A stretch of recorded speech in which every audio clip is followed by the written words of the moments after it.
প্রিয় দর্শক, সোনালী নিউজের আজকের আয়োজন সোনালী সারাদিনে সবাইকে স্বাগতম।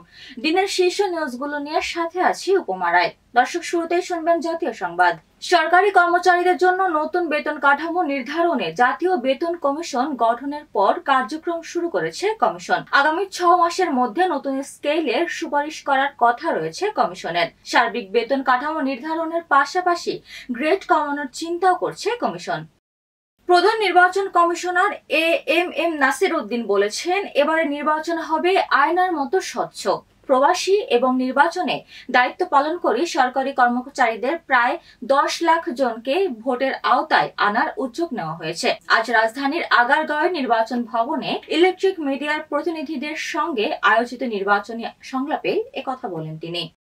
দেশের ক্ষুদ্র ও মাঝারি প্রতিষ্ঠানগুলোর বিদেশি লেনদেন ও ব্যবসায়িক খরচ সহজ করতে নতুন সিদ্ধান্ত নিয়েছে কেন্দ্রীয় ব্যাংক। এখন থেকে এসএমই উদ্যোক্তারা বছরে সর্বোচ্চ 3,000 মার্কিন ডলার বা সমপরিমাণ বৈদেশিক মুদ্রা বিদেশে পাঠাতে পারবেন। তবে ব্যাংকিং চ্যানেল ও কার্ড দুই মাধ্যম মিলিয়ে বার্ষিক মোট প্রেরণ সীমা 3,000 মার্কিন ডলারের বেশি হতে পারবে না।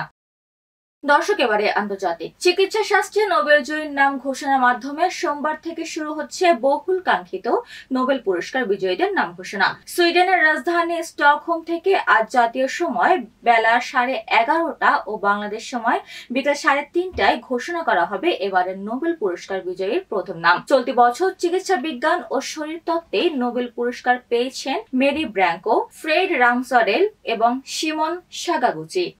এদিকে ইন্দোনেশিয়ার পূর্ব জাভা প্রদেশের একটি স্কুল ভবন ধসে অন্তত 50 জন নিহত এবং শতাধিক আহতের ঘটনা ঘটেছে। দেশটির জাতীয় দুর্যোগ মোকাবেলা সংস্থা ন্যাশনাল সার্চ অ্যান্ড রেস্কিউ এজেন্সির বিবৃতিতে এ তথ্য জানানো হয়েছে। দর্শক, এবারে খেলার খবর। ক্রিকেট দুনিয়া হারালো আরেক কিংবদন্তিকে। ওয়েস্ট ইন্ডিজের প্রথম ওয়ানডে বিশ্বকাপ জয়ী দলের অন্যতম তারকা অলরাউন্ডার বার্নার্ড জুলিয়ান আর নেই। শনিবার উত্তর ত্রিনিদাদের ভ্যালসেইনে শেষ নিঃশ্বাস ত্যাগ করেন তিনি। মৃত্যুকালে তার বয়স হয়েছিল 75 বছর। দর্শক, আজ এ পর্যন্তই। সোনালী নিউজের সাথে থাকার জন্য ধন্যবাদ।